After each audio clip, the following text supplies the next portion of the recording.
Amanhã, quarta-feira, dia 19, a partir das 4 da tarde, o Tribunal Regional Eleitoral vai realizar a cerimônia de diplomação dos eleitos em outubro. A estrela da solenidade é a governadora eleita Fátima Bezerra. Ela terá 15 minutos para falar ao povo do Rio Grande do Norte. Ao lado dela, claro, o presidente da Corte, desembargador Glauber Rego, também vai discursar. Meu convidado hoje é o juiz eleitoral Vladimir Capistrano, membro da Corte Eleitoral. Boa tarde. Boa tarde, Diógenes. Boa tarde a todos os telespectadores da Bandeirantes. Tudo pronto para a diplomação amanhã? Tudo pronto. O tribunal, ao longo, desde a eleição, desde que teve os resultados, passou a cuidar dos procedimentos da diplomação, julgamos os processos de prestação de contas, que era obrigação do tribunal. Foi a comissão que cuida, a interna que cuida da diplomação, tratou da parte burocrática, tratou do local. Então, tudo pronto. Amanhã estaremos, a partir das 16 horas, recebendo os candidatos eleitos, os seus convidados, e faremos uma solenidade simples, mas bonita. Pois é, mas eu vi informação, 1.300 convidados, né? Tanto que tivemos que fazer no Teatro Riachuelo, que é o que comporta essa capacidade de pessoas, né? Plateia, né? A plateia do Teatro Riachuelo comporta mais de 1.400 pessoas, então vai ter capacidade de atender a essas demandas. São 40 candidatos que serão diplomados amanhã. E isso eleva o número de pessoas. O tribunal estabeleceu um quantitativo de convidados por candidato. Obviamente que algumas situações têm que ser acomodadas, mas daí atingimos o número de 1.300 convidados, que é um número bastante expressivo. Mas, como disse, tudo muito organizado, a recepção será muito bem feita. O Teatro Riachuelo tem um know-how incrível de receber as pessoas, então, com certeza, será uma solenidade muito organizada. Qual é a importância, doutor Vladimir, da diplomação dentro do processo eleitoral? Explica para o nosso telespectador. A diplomação ele é o ato final do processo eleitoral. O processo eleitoral ele começa, existe uma discussão quanto a isso, mas digamos que ele comece no prazo das filiações partidárias, aí ele passa pelas convenções partidárias, pelo registro de candidatura, pela propaganda eleitoral, pelo dia da eleição, pela proclamação do resultado pelo tribunal, pela apresentação das prestações de contas e, em seguida, pela diplomação. A diplomação é o último ato do processo eleitoral. É quando E a posse?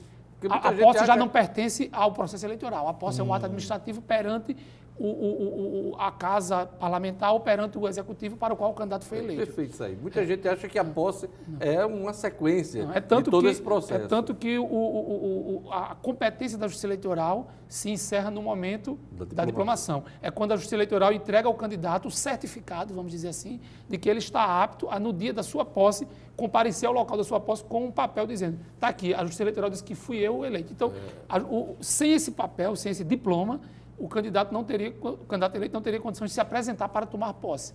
É o último ato de competência da Justiça Eleitoral no processo eleitoral. É óbvio que ainda remanescem, por vezes, processos em que se apuram abusos, compra de voto, mas isso daí não faz parte do processo eleitoral em si. São processos paralelos que visam apurar alguma irregularidade na eleição. Para os processos, os trâmites administrativos de uma eleição, a competência se encerra com a diplomação, que é esse momento em que a Justiça Eleitoral formaliza que aquele candidato foi eleito e está apto a tomar posse. No âmbito do Tribunal Regional Eleitoral do Rio Grande do Norte, vai ficar alguma coisa pendente em relação à diplomação? O senhor mesmo fez referência a esse período agora de análise das contas que é necessária para a diplomação. O tribunal julgou até o dia de ontem e hoje possivelmente encerrará o último processo dos candidatos que foram eleitos e sairão diplomados amanhã e também dos candidatos que ocupam até a terceira suplência, os suplentes de deputado federal e deputado estadual. Eram 71 processos a serem julgados. Até a sexta-feira, que era o prazo imposto pelo TSE, julgamos de todos os 40 que estavam eleitos e mais 26 de suplentes. Ontem julgamos mais 4 processos de suplentes e restou um para hoje, porque houve um pedido de vista, mas que será encerrado o julgamento hoje. Ou seja, o tribunal cumpriu integralmente o prazo de julgar, até a data da diplomação, os 71 processos de prestação de contas, dos 40 candidatos eleitos e dos 31 suplentes até a terceira suplência. Temos ainda processo de prestação de contas a serem julgados daqueles candidatos que não foram eleitos e daqueles que ficaram a partir da quarta suplência. Mas, quanto a esses, o tribunal não tem esse prazo imposto de julgar até a data da diplomação e serão julgados ao longo do ano de 2019. Mas a importância era que tivéssemos todos julgados, porque a lei impõe o dos eleitos. É bom lembrar que entre os 40 diplomados amanhã, além da governadora eleita Fátima Bezerra terá o vice, os candidatos ao Senado eleitos, Os 2 senadores e os 4 né? suplentes. Os 8 deputados federais, 24 deputados estaduais. Exatamente. Esses são os diplomados, claro, e seus suplentes, né? Como eu disse, os suplentes de senador serão diplomados amanhã. E o vice-governador também. Mas os suplentes de deputados estaduais e deputados federais, os diplomas não serão entregues amanhã. Sim. Os diplomas, os processos já foram concluídos de prestação de contas, os diplomas estão confeccionados, mas não serão entregues nas solenidades, porque para os suplentes a entrega se dá na Secretaria Judiciária do Tribunal de Justiça. A gente acompanhou pela imprensa aí as informações sobre prestação de contas, o Ministério Público Eleitoral recomendando, inclusive, que algumas contas não deveriam ser aprovadas, mas, no final, todo mundo teve as contas aprovadas, algumas com ressalvas. É difícil impedir que alguém receba o diploma quando tem as contas questionadas? A desaprovação de contas, ela não impede o recebimento do diploma, porque o candidato foi eleito, ele tem direito a receber o diploma. O que pode decorrer de uma eventual desaprovação, ou mesmo de uma aprovação com ressalvas, é que se o Ministério Público entender que há alguma irregularidade grave, ele pode ingressar com uma nova ação judicial visando desconstituir o diploma, mas depois do recebimento do diploma. Nós tivemos casos nessas eleições de 2018 de candidatos que tiveram as contas aprovadas, candidatos eleitos, candidatos que tiveram as contas aprovadas com ressalvas e candidatos eleitos que tiveram as contas desaprovadas. Tivemos alguns, acho que uns 4 ou 5 candidatos eleitos com contas desaprovadas. Mas todos receberão o diploma amanhã normalmente, porque a regra da legislação eleitoral é essa. E após a recepção do diploma, o Ministério Público tem 15 dias para analisar se cabe ou não alguma ação visando desconstituir o diploma a partir dessas irregularidades das contas. Mas isso é uma análise primeira feita pelo Ministério Público. Se o Ministério Público entender que há elementos, vai propor alguma ação e o tribunal vai analisar. A realidade hoje é que todos os candidatos que foram eleitos serão diplomados amanhã, independente do resultado do julgamento do processo de prestação de contas. A gente vai para um rápido intervalo e voltamos a conversar com o juiz Vladimir Capistrano do TRE no próximo bloco. Aguarde só um instante.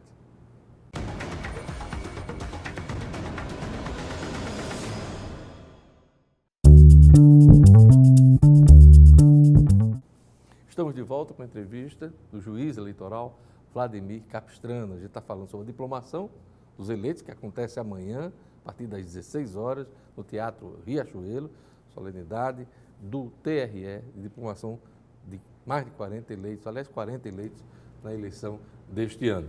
Qual é a avaliação que o senhor faz do pleito deste ano? Nós tivemos uma eleição muito tranquila no Rio Grande do Norte, uma eleição muito organizada, não tivemos problemas com a realização da eleição em si, funcionamento de urnas, locais de votação, transmissão de dados na apuração. A apuração ocorreu tanto no primeiro quanto no segundo turno, sem nenhuma intercorrência, sem nenhum problema.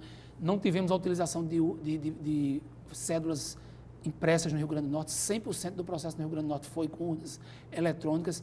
Ou seja, tivemos uma eleição muito organizada, muito tranquila. Substituição de urnas pontuais, né? Menos de 1% de substituição. Então, tivemos um processo eleitoral, do ponto de vista da burocracia da eleição, muito tranquilo, muito seguro. Apesar do envio de tropas federais aqui para o Rio Grande do Norte, também foi tranquilo. Também nesse aspecto. E aí a gente não sabe dizer se é porque seria seguro já ou se as tropas federais inibiram, mas o resultado é que foi seguro. É tanto que no segundo turno nós tivemos uma redução.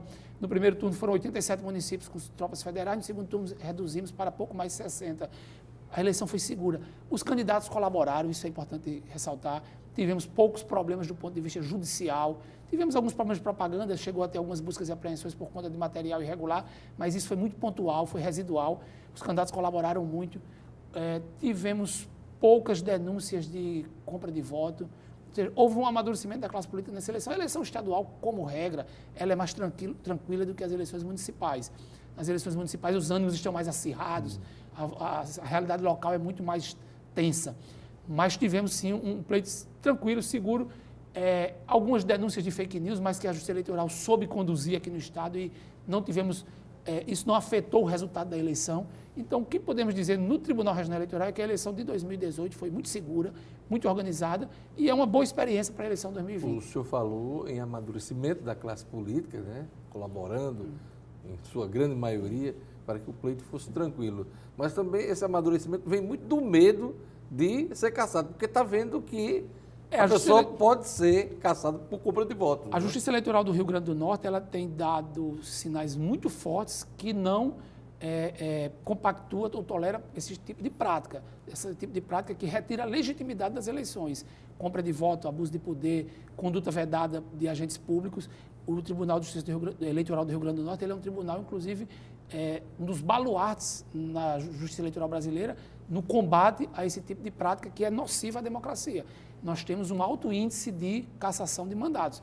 Isso não é bom, isso é ruim, porque significa que há descumprimento das regras. Mas isso, por outro lado, significa também que o tribunal é atuante, é atento e é fiscal do cumprimento da norma. Isso pode sim, eu até espero que isso pedagogicamente tenha contribuído e contribua muito mais nas eleições de 2020, que, como disse, é uma eleição mais acirrada, onde os ânimos estão mais tensos.